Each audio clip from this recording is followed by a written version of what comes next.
కూకట్పల్లి బాలిక హత్య case mystery వీడింది. 10వ తరగతి బాలుడిని అదుపులోకి తీసుకున్నారు ఎస్ఓటీ పోలీసులు. బాలుడు దొంగతనం కోసం వచ్చినట్లుగా గుర్తించారు. దొంగతనం ఎలా చేయాలో, ఎలా తప్పించుకోవాలో, ఒకవేళ అడ్డొస్తే ఏం చెయ్యాలో కూడా పక్కా ప్లాన్ వేసుకొని బాలుడు వచ్చాడు అని పోలీసుల విచారణలో తేలింది. ఇంట్లో దేవుడి దగ్గర ఉన్న హుండీ పగలగొట్టడానికి బాలుడు ప్రయత్నించాడు. అయితే 80,000 రూపాయలు దొంగలించాడు అని పోలీసులు చెప్తున్నారు. అబ్బాయిని చూసిన సహస్ర భయంతో బయటికి పరిగెడుతూ ఉండగా ఒక్కసారిగా ఆ విద్యార్థి సహస్రపై పడి గొంతుపైన పొడిచాడు. సహస్ర ఎట్టి పరిస్థితుల్లో కూడా బతకకూడదు అని విచ్చలవిడిగా కత్తితో పొడిచాడు. ప్లాన్ అంతా ఒక పేపర్ పై ముందే రాసి పెట్టుకొని అమలు చేసినట్లు తెలుస్తోంది. దొంగతనం ఎలా చేయాలో రాసుకున్నాడు. ఇంగ్లీష్లో దొంగతనం గురించి రాసుకున్నాడు బాలుడు. పక్క బిల్డింగ్ నుండి లోపలికి వచ్చినట్లు గుర్తించారు పోలీసులు. రైట్, మరిన్ని అప్డేట్స్ మా ప్రతినిధి సుష్మిత అందిస్తారు. సుష్మిత,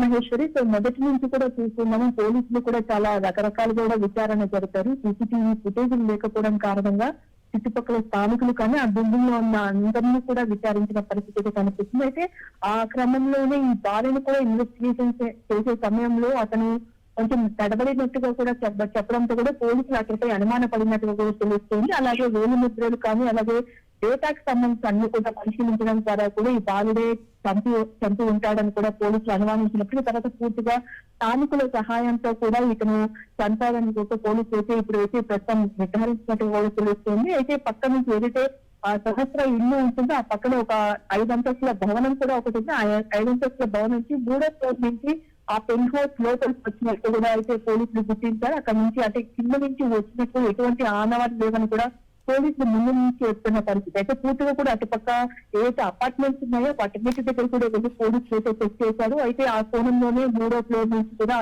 పెన్ హౌస్ లోపలికి ఆ బాలుడు వచ్చాడు. అయితే వెంటనే అక్కడ ఉన్న డబ్బులను కూడా తీసుకున్నట్టు కూడా తెలుస్తుంది. దొంగతనం చేసి వెళ్తున్న సమయంలో సహస్ర చూడడం కారణంగా అతను ఆమె ఏ విధంగా చంపాలని కూడా తనపై కూర్చొని మరి అతి కిరాతకంగా సహస్రాన్ని చంపారు. అయితే చిన్న ఆయుధం తీసుకొని వచ్చి తనని గొంతు మీద అలాగే పొత్తి కడుపు మీద పూర్తిగా కూడా రకరకాలుగా గుచ్చినట్టు కూడా పోలీసులు అయితే చెప్పారు.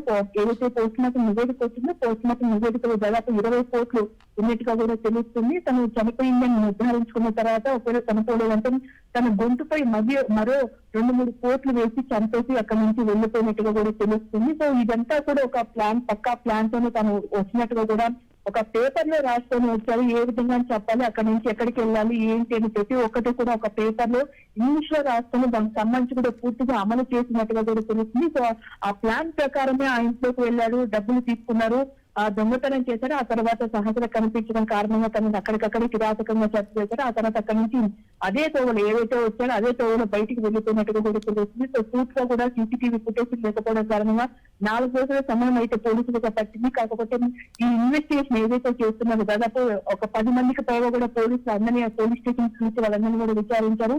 ఆ తరుణంలో ఈ అబ్బాయిని అలాగే తెలిసినట్టు కూడా తెలుసు. స్థానికంగా 10వ తరగతి చదువుతున్నట్టుగా కూడా చెప్తూ ఉన్నారు. సో పూర్తిగా కూడా ఈ బాలుడే చంపారని కూడా పోలీసులు నిర్ధారించారు. దీని గురించి అంటే వాళ్ళ కుటుంబం ఎక్కడి నుంచి వచ్చింది, ఏం చేస్తుంటారన్న నేపథ్యం పూర్తిగా అయితే తెలియాల్సింది మహేశ్వరి. సుష్మిత, బాలుడి తల్లిదండ్రులను కూడా పోలీసులు విచారించినట్లు తెలుస్తుంది. వారి వాదన ఎలా ఉంది? ఇన్వెస్టిగేషన్ లో భాగంగా ప్రతి ఒక్కరిని కూడా ఆ చుట్టుపక్కల అయితే అందరినీ విచారణ అయితే పోలీసులు చేశారు. ఆ విచారణ చేస్తున్న సమయంలోనే తల్లిదండ్రులు కూడా అలాగే బాలుడు కూడా విచారణ చేశారు. అందరూ కూడా సమాధానాలు చెప్పినప్పటికీ కూడా ఈ బాలుడు కొద్ది మేర కూడా తడబడినట్టుగా కూడా తెలుస్తుంది. సో అప్పటి నుంచి కూడా అలాగే డాక్టర్ ఒపీనియన్ కూడా ఇందులో కీలకంగా మారింది.